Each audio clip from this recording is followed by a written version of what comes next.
अस्सलाम वालेकुम dear students, welcome to the study guiders. हम सॉल्व कर रहे हैं एक्सरसाइज 6.2। आज हम इसके क्वेश्चन नंबर 5 से क्वेश्चन नंबर 8 तक सॉल्व करेंगे। तो चलें देखते हैं क्वेश्चन नंबर 5 को। इसमें हमें रिक्वायर किया गया है कि हमने अरिथमेटिक मीन फाइंड करना है बाय डायरेक्ट और इनडायरेक्ट मेथड। तो स्टूडेंट्स देखें, हम इसकी जो कंप्यूटेशन है उसको एक ही टेबल में सॉल्व कर सकते हैं और बाद में उनके फार्मूलाज अलग अलग लगा लेंगे। ठीक है, तो डायरेक्ट मेथड से जिस वक्त हम सॉल्व करेंगे तो आपको पता है कि उसके लिए हम फार्मूला यूज़ करते हैं x bar is equal to summation of f x over summation f. अब इसमें जो समेशन एफ है वो तो इन फ्रीक्वेंसीज का हम सम कर लेंगे और उसके अलावा जो एफ एक्स है हमें इसको फाइंड करने के लिए हमें एक x यानी कि मिड पॉइंट्स फाइंड करने होंगे और उसके अलावा हमें एक f को x के साथ मल्टीप्लाई करना होगा। और अगर हम इनडायरेक्ट मेथड यूज़ करते हैं तो फिर डेफिनेटली हमें d कैलकुलेट करना पड़ेगा। उसके लिए हमें x के अंदर जितनी भी वैल्यूज़ हैं उनमें से एक प्रोविजनल मीन यानी कि a फाइंड करना होगा जो अज्यूम्ड मीन होता है और उसमें से फिर हमने हर x की डेविएशन यानी कि डिफरेंस फाइंड करना है और उसके बाद हमें एक कॉलम एफ डी का चाहिए। और ये दो कॉलम्स हमें इसलिए चाहिए कि इनडायरेक्ट मेथड के साथ हमें जो फार्मूला यूज़ करना होता है वो होता है a plus summation F D over summation F. तो इसलिए हमें एफ डी फाइंड करना है और इनडायरेक्ट मेथड का एक और भी फार्मूला है उसको भी हमें लगाना है, वो है a plus summation of F u over summation F. इसके लिए फिर हमें एक u का कॉलम और एक एफ यू का कॉलम जो है ना वो भी चाहिए होंगे जी। तो ये हमें सारी कैलकुलेशन रिक्वायर्ड होंगी जी। तो इसके मिड पॉइंट के लिए जो इसकी क्लास की अपर लिमिट है और जो लोअर लिमिट है उसको मैं ऐड करके 2 पे डिवाइड करूंगा, यानी कि 0 + 9 डिवाइडेड बाय 2 कीजिए तो क्या आएगा भला, ये आ जाएगा 4.5। तो हम यहाँ पे 4.5 लिख देते हैं। इसी तरह से नेक्स्ट जो है 10 + 19 करेंगे तो 29 आ जाएगा। 29 को 2 पे डिवाइड करेंगे तो वो 14.5 आ जाएगा। या आप ये चूंकि क्लास इंटरवल 10 का है, अगर आप इस 4.5 में 10 ऐड करेंगे तो भी ये 14.5 आ जाएगा। इसी तरह से नेक्स्ट जो क्लास इंटरवल है वो इसी सीक्वेंस से 10 10 ऐड करते हुए मैं लिख लेता हूँ क्योंकि सब में रेगुलर क्लास इंटरवल चल रहा है। अच्छा जी, अब एफ एक्स कैसे हमने फाइंड करना है बच्चों, ये एफ का कॉलम है और ये एक्स का कॉलम है, इन दोनों को हमने मल्टीप्लाई करवाना है। यानी कि पहले देखें ये 2 जो है ये 4.5 से मल्टीप्लाई होगा, तो मैं यहाँ पे इसका फॉर्मूला लगाता हूँ मल्टीप्लिकेशन का।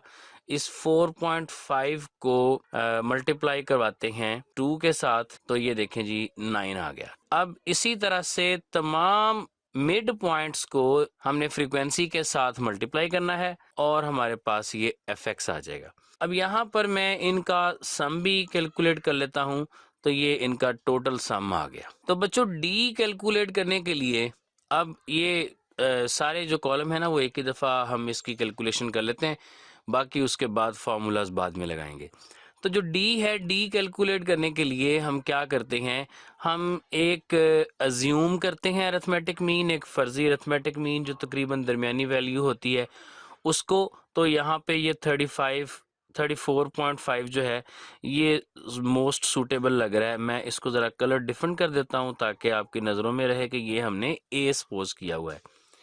तो अब हमने क्या करना है, जो भी x के अंदर वैल्यू दी गई है उसमें से हमने 34.5 को माइनस करना है। यानी कि जैसे ये वैल्यू है 4.5 तो इसमें से हम माइनस करेंगे 34.5 को, तो ये हमारे पास आ जाएगा -30। इसी तरह से मैं बाकी सारा कॉलम जो है उसको फाइंड कर लेता हूँ। ये रहे जी, ये हमारे पास सारा इसको हमने कर लिया और इनका हम सम भी कर लेते हैं तो ये इनका सम 0 आ गया। अब हमने एफ डी यानी कि फ्रीक्वेंसी के कॉलम को, ये फ्रीक्वेंसी का जो कॉलम है इसको हमने डी के कॉलम के साथ मल्टीप्लाई करवाना है। तो मैं इसको -30 को मल्टीप्लाई करवाता हूँ किसके साथ, 2 के साथ, तो ये हमारे पास आ जाएगा -60। इसी तरह से हमने सारे कॉलम को मल्टीप्लाई करके लिखना है, ठीक, और हमने इनका भी सम फाइंड कर लेना है। अच्छा, अब ये जो देखें u है, u में हमने x माइनस ए को h से डिवाइड करना है। तो x माइनस ए तो हमने ये पहले ही फाइंड किया हुआ है। तो अगर इसको 10 से डिवाइड कर दिया जाए जो कि इसका क्लास इंटरवल है, तो फिर ये u आ जाएगा।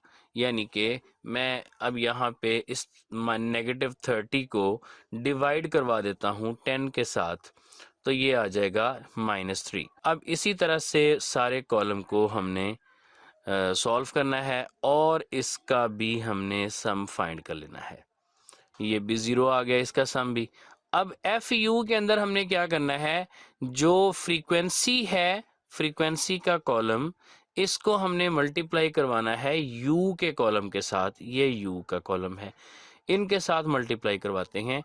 देखें, ये आ गया जी यू, और इसको मल्टीप्लाई हम करवा रहे हैं एफ के साथ। तो f के साथ मल्टीप्लाई करवाने पे ये देखें -3 मल्टीप्लाई बाई 2, ये -6 आ गया। अब इसी तरह से सारे कॉलम को हमने मल्टीप्लाई करवा देना है और इनको हमने नीचे सम करके, ऐड करके, जमा करके लिख लेना है। ठीक है जी, ये हमारे पास जो कॉलम है वो कंप्लीट हो गया। अब हम इसके ऊपर डिफरेंट फॉर्मूलाज लगाते हैं। अच्छा जी, तो सबसे पहले हम डायरेक्ट मेथड से इसको सॉल्व करते हैं। तो देखो बच्चों, डायरेक्ट मेथड में हमने जो फार्मूला यूज़ करना है वो है arithmetic mean is equal to summation of f x divided by summation of f. तो जो समेशन एफ एक्स है वो ये एफ एक्स वाले कॉलम का सम है जो कि 1300 है, और समेशन एफ जो है वो ये 40 है। तो हमने 1300 को 40 पे डिवाइड कर देना है, यानी ये हमारे पास आ जाएगा 1300 डिवाइडेड बाय 40। अब अगर हम इसको देखते हैं तो देखें, ये 1300 डिवाइडेड बाय 40 अगर हम करें तो ये हमारे पास 32.5 इसका आंसर आ गया, 32.5। इसी तरह से बच्चों हम इनडायरेक्ट मेथड भी यूज करते हैं। तो इनडायरेक्ट मेथड में दो तरीके, दो फॉर्मूलाज यूज होते हैं। एक उनमें है समेशन डी वाला, यानी कि जो मीन है, arithmetic mean is equal to a plus summation of f d divided by summation of, और एफ डी की जो वैल्यू है समेशन ऑफ एफ डी की वो -80 है, और जो फ्रीक्वेंसी है समेशन एफ वो 40 है। तो ये दोनों वैल्यूज़ हम यहाँ पे पुट कर देते हैं। और ए की वैल्यू जो है बच्चों वो अभी हमने फाइंड की थी, अभी हमने सपोज की थी 34.5। ये सभी वैल्यूज़ को पुट करते हैं तो ये आ जाएगा 34.5 प्लस -80/40, यानी कि ये 34.5 माइनस 2, और इसका आंसर आ जाएगा 32.5। अच्छा बच्चों, जो इसका मेथड नंबर 2 है u वाला, उसमें हम करते हैं arithmetic mean is equal to a plus summation f u over summation f multiply by h। अच्छा, अब a की वैल्यू तो इसमें वही है 34.5, और प्लस इसमें समेशन एफ यू जो है वो हमारे पास यहाँ पे -8 है। ठीक है जी, तो हम फिर ये वैल्यू यहाँ पे पुट करते हैं कि ये -8/40 मल्टीप्लाई बाय h की जो वैल्यू है वो 10 है। तो ये 8 मल्टीप्लाई बाय 10 वही -80/40 -2 आ जाएगा, और जो 34.5 से सब्ट्रैक्ट होके 32.5 आ जाएगा। जी, तो सॉल्व करते हैं क्वेश्चन नंबर 6। इसमें है कि ये हमें एक डेटा दिया गया है स्कूल के बच्चों का, और हमने उनकी मीन एज फाइंड करनी है डायरेक्ट और शॉर्टकट मेथड से, और उसमें हमने जो प्रोविजनल मीन है ए वो इज़ इक्वल टू 8 लेना है। लिहाजा इसके लिए जो हमें कॉलम्स रिक्वायर्ड होंगे वो एक तो उसी तरह से पिछले क्वेश्चन की तरह हमें एक मिड पॉइंट चाहिए, देन फिर उसके अलावा हमने उसका एफ एक्स फाइंड करना है, एफ फ्रीक्वेंसी को एक्स के साथ मल्टीप्लाई करके, और फिर उसके बाद हमने एक डी फाइंड करना है जो कि डेविएशन होता है हर ऑब्जर्वेशन का एक प्रोविजनल मीन ए के साथ, जिसको हमने 8 लिया हुआ होगा, और फिर हमने उसको फ्रीक्वेंसी के साथ मल्टीप्लाई करके डी को एफ डी का कॉलम निकालना है। अच्छा, उसके अलावा हमें स्टूडेंट्स ये एक ज्योमेट्रिक मीन और हार्मोनिक मीन भी रिक्वायर किए गए हैं। तो जैसा कि आप जानते हैं कि ज्योमेट्रिक मीन में हमें एक्स लॉग ऑफ एक्स निकालना होगा, तो लिहाजा हमें फिर यहाँ पे एक लॉग ऑफ एक्स का कॉलम भी चाहिए होगा ताकि हम उसको फ्रीक्वेंसी के साथ मल्टीप्लाई करके एफ लॉग ऑफ एक्स निकाल सकें, और बाद में उसका हमें summation of F log of x चाहिए होगा। और हार्मोनिक मीन के लिए हमें फ्रीक्वेंसी को एक्स से डिवाइड करना है, तो ये कॉलम, तो ये सारे कॉलम्स हमें चाहिए। लिहाजा ये जो टेबुलेशन है ये हम एक ही जगह पे कर लेंगे और उसके बाद हम इसके डिफरेंट फार्मूलाज लगाएंगे। तो चलें इस क्वेश्चन को सॉल्व करते हैं जी। तो ये देखें, हमने ये एक टेबल बनाया है जिसमें उन्हीं तमाम कॉलम्स को मैंने लिख लिया है। अब इसके कॉलम की तमाम वैल्यूज़ को हम कैलकुलेट करते हैं। देखें, ये क्लास लिमिट्स और फ्रीक्वेंसी जो है ये क्वेश्चन के अंदर दी गई है, इसको तो एज इट इज़ मैंने यहाँ पे लिख लिया।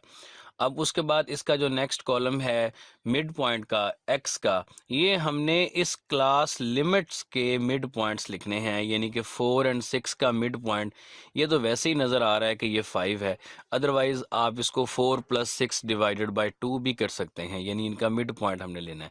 इसी तरह 7 और 9 का मिड पॉइंट 8 होगा। इसको मैंने डिफरेंट कलर दिया है क्योंकि इसको क्वेश्चन में बताया गया है कि इसको आप प्रोविजनल मीन ए के तौर पे आप कंसिडर करें। और फिर 10 और 12 का 11 हो गया, और 13 और 15 का 14 हो गया। अब हमने जिस वक्त एफ एक्स फाइंड करना है, तो इसमें हमने क्या करना है, इसमें हमने मल्टीप्लाई करना है एफ यानी कि फ्रीक्वेंसी की वैल्यू को एक्स की वैल्यू के साथ। तो ये हमने कैलकुलेट किया, तो ये 10 5 50 आ गया। अब इसी तरह से इसके तमाम कॉलम्स को हम फिल कर लेते हैं एफ को एक्स के साथ मल्टीप्लाई करके। और उसके बाद हमने जो शॉर्टकट मेथड में हमें डी रिक्वायर्ड होगा, उस डी के लिए कैलकुलेशन करते हैं। डी क्या होता है, ये x माइनस ए है, तो यानी कि हम ये 5 - 8 करेंगे। ठीक है जी। तो जब 5 - 8 करेंगे तो ये आ जाएगा हमारे पास -3, और इसी तरह से जब 8 - 8 करेंगे तो ये 0 आ जाएगा, और 11 - 8 करेंगे तो ये 3 आ जाएगा, और उसके बाद जब 14 - 8 करेंगे तो ये 6 आ जाएगा। अब एफ डी में हमने क्या करना है, हमने डी के कॉलम को मल्टीप्लाई करना है फ्रीक्वेंसी के साथ, यानी कि फ्रीक्वेंसी मल्टीप्लाई बाय डी। तो ये देखें, 10 मल्टीप्लाई बाय -3 जो है ये आ गया -30। इसी तरह से इसके सारे कॉलम को मैं मल्टीप्लाई कर लेता हूँ। और उसके बाद u क्या होता है, ये x - a/h होता है। h जो है वो क्लास इंटरवल है, और यहाँ पर क्लास इंटरवल 3 का है, तो हमने d के कॉलम को 3 से डिवाइड करना है, यानी कि ये जो हमारे पास यहाँ पे ये सारा कॉलम मौजूद है, ठीक है, इसको हमने डिवाइड करना है। तो d के कॉलम को यानी कि -3 को हम डिवाइड कर देते हैं 3 के ऊपर, तो ये -1 आ जाएगा। और इसी तरह से सारे कॉलम को हम यहाँ पे फिल कर लेते हैं, तो 0 डिवाइडेड बाय 3 0 आ जाएगा, और 3 डिवाइड बाय 3 1 आ जाएगा, और 6 डिवाइड बाय 3 2 आ जाएगा। ये सारी वैल्यूज़ हमने यहाँ पे लिख ली। और एफ यू में हम क्या करेंगे, हम फ्रीक्वेंसी को u के साथ मल्टीप्लाई करवाएंगे। ठीक है, फ्रीक्वेंसी मल्टीप्लाई बाय u। तो ये देखें जी, 10 × -1 ये -10 आ गया, और सारा कॉलम इसी तरह से हम फिल कर लेंगे। अब हमने ये अरिथमेटिक मीन के लिए तो सारे कॉलम फिल कर लिए। अब हमने जियोमेट्रिक मीन फाइंड करने के लिए जो लॉग ऑफ एक्स फाइंड करना है, इसके लिए मैं यहाँ पे लॉग का फंक्शन लगाता हूँ। आप ये वाली वैल्यू जो है वो कैलकुलेटर से सॉल्व करेंगे।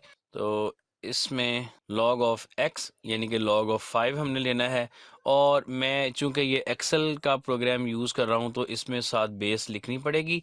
कैलकुलेटर में बेस नहीं लिखनी पड़ती। आपको मैंने उसका मेथड पिछली वीडियो में दिखाया कि किस तरह से आप कैलकुलेटर से ये वैल्यू सॉल्व कर सकते हैं। और ये 9th में भी आप बच्चों ये लॉग लेते रहें उसी तरह से, बस लॉग का बटन प्रेस करें और आगे वो वैल्यू लिखें, इक्वल टू का बटन दबा दें तो ये log x आ जाएगा। मैंने ये सारे कॉलम का log x फाइंड कर लिया और अब इस f log of x में फ्रीक्वेंसी को log of x के साथ मल्टीप्लाई कर देंगे। ये फ्रीक्वेंसी और मल्टीप्लाई बाय इसमें आ जाएगा जी log of x। तो ये f log of x की वैल्यू आ गई। इसको हम पूरे इसी तरह से हम पूरे कॉलम को फिल कर लेंगे फ्रीक्वेंसी को log of x से मल्टीप्लाई करके। अब उसके बाद हार्मोनिक मीन की कैलकुलेशन के लिए हमें f डिवाइडेड बाय x करने की ज़रूरत है। तो स्टूडेंट्स आप देख सकते हैं कि जो f है इसका ये वाला कॉलम है और x का ये वाला कॉलम है, इन दोनों को हमने डिवाइड करना है। तो ये देखें फ्रीक्वेंसी डिवाइडेड बाय x, तो ये 10 डिवाइड बाय 5 2 आ गया। इसी तरह से मैं पूरे कॉलम को फिल कर लेता हूँ फ्रीक्वेंसी डिवाइडेड बाय x करके। अब हमें इन सब के टोटल भी रिक्वायर्ड हैं। तो फ्रीक्वेंसी का टोटल तो ऑलरेडी करके मैंने लिखा हुआ है, बाकियों के टोटल हम फाइंड कर लेते हैं। तो सबसे पहले एफ एक्स का टोटल करते हैं। मैं इसके ऊपर यहाँ एक्सेल से फॉर्मूला लगा लूँगा, आप कैलकुलेटर से इनका सम कर सकते हैं। तो सारे कॉलम्स का मैंने टोटल कर लिया जी। तो अब सबसे पहले अरिथमेटिक मीन फाइंड करते हैं डायरेक्ट मेथड से। उसमें आप जानते हैं कि arithmetic mean is equal to summation of f x और डिवाइडेड बाय हमने करना है समेशन ऑफ एफ के। इसमें हम सभी वैल्यूज़ को पुट करते हैं। तो देखें ये एफ एक्स का कॉलम जो है इसका सम यहाँ पे दिया गया है 451, ठीक है, और समेशन एक्स जो है वो 50 दिया गया है। तो हम ये कर लेंगे 450 डिवाइडेड बाय 51। जब हम इसको सॉल्व करते हैं तो 450 डिवाइडेड बाय हम करेंगे ना जब 51, तो ये इक्वल आ गया हमारे पास 8.82, ठीक है जी 8.82। अच्छा जी, इनडायरेक्ट मेथड में जो हमारे पास अरिथमेटिक मीन है वो होगा a plus summation of f d divided by summation of F. और इनकी वैल्यूज़ जो है वो आप जानते हैं, जो एफ टी है एफ डी का हमने जो सम लिया हुआ है वो है 51। तो इस 51 को के साथ हमें a की वैल्यू जो कि 8 है, ये तीनों वैल्यूज़ हमें चाहिए, तो हम ये वैल्यूज़ पुट कर देते हैं। तो देखें बच्चों a की वैल्यू 8 और प्लस फिर ये समेशन एफ डी 51 और 51 डिवाइडेड बाय क्या आ जाएगा हमारे पास समेशन एफ 50। तो ये देखें सेम टू सेम दोबारा जब इसको हम सॉल्व करेंगे आंसर दोबारा वही 8.82 ही आएगा, ठीक है, क्योंकि 51 ओवर 50 0.82 आ जाएगा। तो उसके बाद बेटे हमने जो इनडायरेक्ट का यू वाला मेथड है जिसको कोडिंग मेथड भी कहते हैं वो लगाना है। तो उसमें जो समेशन एफ यू है ना वो ये 17 हम यूज़ करेंगे और इसके अलावा इस 17 के अलावा हम जो है ए की वैल्यू वही 8 ही इस्तेमाल करेंगे और समेशन एफ जो है वो 50 यूज़ करेंगे। और क्लास इंटरवल इसमें 3 का है हर क्लास में, तो ये आप जहन में रखिएगा कि हमने एच की वैल्यू 3 पुट करनी है। तो उसका फॉर्मूला लगाते हैं कि arithmetic mean is equal to a plus summation f u over summation f multiply by h. तो ए की वैल्यू 8 और ये समेशन एफ यू की वैल्यू 17 मल्टीप्लाई बाय एच की value 3 divided by summation f जो है ये 50। तो देखो बच्चों ये 17 3 ज़ार 51, 51 ओवर 50 दोबारा 0.82 और उसको 8 में ऐड करेंगे तो ये 8.82, ठीक है। अरिथमेटिक मीन का तीनों मेथड से सेम आंसर आ गया। अब उसके बाद हमने नेक्स्ट इसका फाइंड करना है जियोमेट्रिक मीन। देखिए बच्चे जियोमेट्रिक मीन में हमें F summation of F log of x चाहिए जिसकी वैल्यू 46.61 है, हमने इसको यूज़ करना है। और इसके अलावा हमने समेशन एफ को यूज़ करना है जो कि 50 है, इसको जहन में रखते हैं और फॉर्मूला पुट करते हैं। तो जियोमेट्रिक मीन जो है उसके लिए फॉर्मूला होगा anti log of summation F log of x divided by summation of f. तो ये फिर anti log of 46.61 divided by 50। तो ये देखें हम प्रेस करते हैं shift log bracket 46.61 divided by 50 bracket close करते हैं इक्वल टू प्रेस करते हैं। तो ये हमारे पास आ गया 8.55। ये हम यहाँ लिख देते हैं कि ये 8.55 आ गया। अच्छा, इसके बाद हमने हार्मोनिक मीन फाइंड करना है। तो उसके लिए हम हार्मोनिक मीन का फॉर्मूला लगाएंगे कि harmonic mean is equal to summation of f divided by summation of f over x. तो बच्चों, समेशन एफ की वैल्यू तो 50 है और summation of f over x की वैल्यू मैं आपको दिखाता हूँ। ये देखें 6.182। तो ये वैल्यू हम यहाँ पे पुट करते हैं 6.182 और इसको हम कैलकुलेटर से इजीली सॉल्व कर सकते हैं। देखें जी, 50 डिवाइडेड बाय 6.182 तो ये इक्वल आ गया 8.087 या 8.09 लिख सकते हैं राउंड ऑफ करके। तो ये बच्चों इसका हार्मोनिक मीन आ गया। आई होप सो कि आपको इस क्वेश्चन की समझ आ गई। जी बच्चों, सॉल्व करते हैं क्वेश्चन नंबर 7 को। तो इसमें हमें डेटा दिया गया है number of children in various families और हमने इसका क्या फाइंड करना है, हमने इसका मोड भी फाइंड करना है और हमने इसका मीडियन भी फाइंड करना है। अच्छा, मोड के लिए तो इनको अरेंज करने की इतनी ख़ास ज़रूरत नहीं है, लेकिन अगर अरेंज कर लेंगे तो हमें वो काउंट करना इजी हो जाएगा, मोड फाइंड करना, मोस्ट रिपीटेड वैल्यू फाइंड करना इजी हो जाएगा। मीडियन के लिए तो इसको डेफिनेटली अरेंज करना है, लिहाजा इसको पहले डेटा सेट को अरेंज करके लिखते हैं। तो इसके लिए देखते हैं, ये देखें जी, सबसे पहले इसमें 2 आ रहा है और वो एक ही दफ़ा आ रहा है। तो हमने यहाँ पे लिख लिया इसको कि ये 2, और उसके बाद देखें जो 3 है वो कितनी दफ़ा आ रहा है।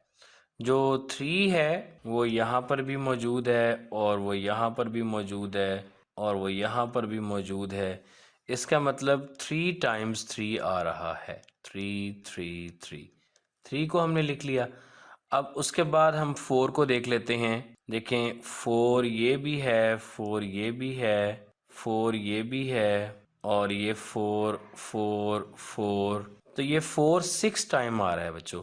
तो इसको यहाँ पे लिख लेते हैं 4 को। देखें 4 4 4 4 4 4, ये हमने 6 टाइम लिख लिया। उसके बाद 5 को देखते हैं, 5 5 5 और ये 5, ठीक है, यानी कि ये 4 टाइम जो है ना वो 5 रिपीट हो रहा है। तो यहाँ इसको लिख लेते हैं 4 टाइम्स। उसके बाद देखते हैं कि 6 बच्चे कितने घरों में हैं। देखें जी, तो ये 6, ये 6 और ये 6। तो इसने 3 टाइम अपने आप को रिपीट किया, तो ये 6 6 6। और उसके बाद 7 का फिगर देखते हैं, ये 7 है, 7 7 7 7। तो ये 5 टाइम आ रहा है, 7 7 7 7 7। अच्छा जी, अब 8 को देखें, ये 8 है, ये है, ये है, ये है, ये है। तो 5 दफ़ा तो 8 भी आ गया, 8 8 8 8 8। अच्छा जी, तो 5 घरों में 8 8 बच्चे हुए। अब फिर उसके बाद हम देखते हैं 9 को। तो ये 9, ये 9, ये 9, ये 9, ये 9 और ये 9। तो 6 टाइम जो है ना बच्चों वो 9 ने अपने आप को रिपीट किया। तो ये 9 9 9 9 9 9। अच्छा जी, उसके बाद हम देखते हैं 10। तो 10 के लिए जी, 10 को देखते हैं, तो ये 10 हो गया और उसके बाद ये 10 हो गया। तो जी 10 तो सिर्फ 2 दफ़ा ही आया, 10 और 10। अब बाकियों को हम हाईलाइट किए बगैर भी देख सकते हैं, मेरा ख्याल है। मेरे हाइलाइटर ख़त्म हो गए, इनके बच्चे नहीं ख़त्म हुए। ये देखें जी, एक ये 11 है और एक ये 11 है, 11 भी 2 दफ़ा और दर्जन बच्चे एक ही घर में। लें जी, हमने बच्चों इनको अरेंज कर लिया।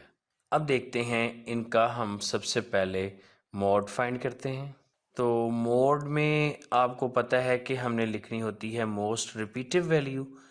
तो मोस्ट रिपीटिव में देखें सबसे ज़्यादा दफ़ा कौन रिपीट कर रहा है। एक ये 4 है जो कि 6 टाइम आ रहा है और 9 भी 6 टाइम आ रहा है। अब 7 टाइम कोई भी नहीं है, इसका मतलब है दोनों सेम हो गए। तो आपको मैंने बताया था कि इसके मोड वैल्यूज़ एक से ज़्यादा भी हो सकती हैं, तो इसमें 4 एंड 9 इसका मोड है। उसके बाद हम इसका मीडियन फाइंड करते हैं। तो जो इसका मीडियन है, मीडियन के लिए हमें पहले जो है ना वो ये देखना होगा कि ये नंबर ऑफ़ इंफॉर्मेशंस हैं कितनी। देखें जी 1 एंड उसके बाद ये 3 4 4 एंड 6 ये 10 हो गए, 10 और 4 14, 14 3 17, 17 एंड 5 22, 22 एंड 5 27, 27 और 6 33, 33 और 2 35, 37 38। तो ये 38 हैं। इसका मतलब है कि जो n है वो इवन है, तो हमें जो फॉर्मूला लगाना है वो इवन वाला ही लगाना है, यानी कि 1/2 into n plus tooth term plus n plus 2 over tooth term, ये आ जाएगा इक्वल टू 1/2 इंटू, अब n है 38, तो ये 38/2 टर्म प्लस ये n प्लस 2 40/2 टर्म। तो ये बच्चों अब देखें, ये फिर हमारे पास जो मीडियन है वो होगा 1/2 into 19th term plus 20th term. तो देखें जी इसमें 19th टर्म कौन सी है, उसके लिए काउंटिंग दोबारा करते हैं। देखें 1 एंड 3 4, 4 एंड 6 10, 10 एंड 4 14, 14 3 17, 17 के बाद ये 18 और ये 19th और ये 20th।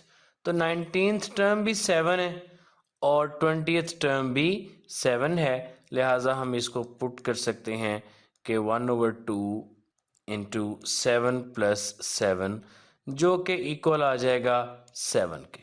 तो मोड वैल्यू इसकी 4 एंड 9 आ गई और मीडियन वैल्यू इसकी 7 आ गई। जी बच्चों सॉल्व करते हैं क्वेश्चन नंबर 8। इसमें हमें डिस्क्रीट फ्रीक्वेंसी डिस्ट्रीब्यूशन दी गई है और हमने इसमें से एक मोड फाइंड करना है और उसके अलावा हमने इसका मीडियन भी फाइंड करना है। तो बच्चों डिस्क्रीट फ्रीक्वेंसी डिस्ट्रीब्यूशन में हम पहले मोड फाइंड करेंगे, फिर उसका मीडियन देखते हैं कि सबसे ज़्यादा फ्रीक्वेंसी जो है वो किसकी है। जैसे अगर आप यहाँ पे देख सकते हैं कि इस टेबल के अंदर ये जो 8 फ्रीक्वेंसी है सबसे ज़्यादा है, इसको आप कह सकते हैं कि ये मोस्ट फ्रीक्वेंसी FM है। तो FM मोस्ट फ्रीक्वेंसी किसकी है, ये मोस्ट फ्रीक्वेंसी बच्चों इस 2 की है, यानी कि ये इसकी फ्रीक्वेंसी 8 रिप्रेजेंट कर रही है कि डेटा में 2 जो है ना वो 8 टाइम आ रहा है, यानी सबसे ज़्यादा दफ़ा आ रहा है, तो फिर यही 2 इसका मोड कहलाएगा। तो हम इसको लिख देते हैं, इसका जो मोड है वो इक्वल टू 2 है। डिस्क्रीट फ्रीक्वेंसी डिस्ट्रीब्यूशन में हमें यहाँ पे ये नंबर ऑफ हेड्स यानी कि x दी गई हैं और उनकी आगे एक फ्रीक्वेंसी दी गई है। तो हमने इसमें एक एक्स्ट्रा कॉलम बनाना है क्यूमुलेटिव फ्रीक्वेंसी का। क्यूमुलेटिव फ्रीक्वेंसी आप पहले भी कैलकुलेट कर चुके हैं और आप जानते हैं कि इसमें हम ये जो पहली फ्रीक्वेंसी है इसको तो एज इट इज़ लिखेंगे, लेकिन नेक्स्ट जो है उसमें हम इसमें प्रीवियस वाली फ्रीक्वेंसी को ऐड करके लिखेंगे, तो ये 11 आ जाएगी। अब इसी तरह से जो नेक्स्ट है ये इस 11 में 5 को हम ऐड करके लिखेंगे, तो ये 11 प्लस 5 ये 16 आ जाएगी। और इसी तरह से 16 में नेक्स्ट फ्रीक्वेंसी 3 को ऐड करेंगे 19 और फिर 19 में एक और ऐड करेंगे तो ये 20। अच्छा, यहाँ से इसको हमने क्यों निकाला, यहाँ से हमें पता ये चला कि ये टोटल ऑब्जर्वेशन जो है ना वो 20 हैं, एक तो ये पता चला। और दूसरा अब हम इसकी फाइंड करेंगे ना जिस वक्त n/2 टर्म यानी कि मिडल वैल्यू फाइंड करने के लिए हम इसकी हाफ टर्म है जो इसके हाफ में आ रही है, जो इसके मिडल में आ रही है, वो फाइंड करेंगे n/2 टर्म इसकी। तो वो होगी बच्चों 20/2 टर्म एंड ये फिर बन जाएगी कितनवीं टर्म, 10th टर्म। तो जो इसकी 10th टर्म है वो आ रही है क्या चीज़, मीडियन।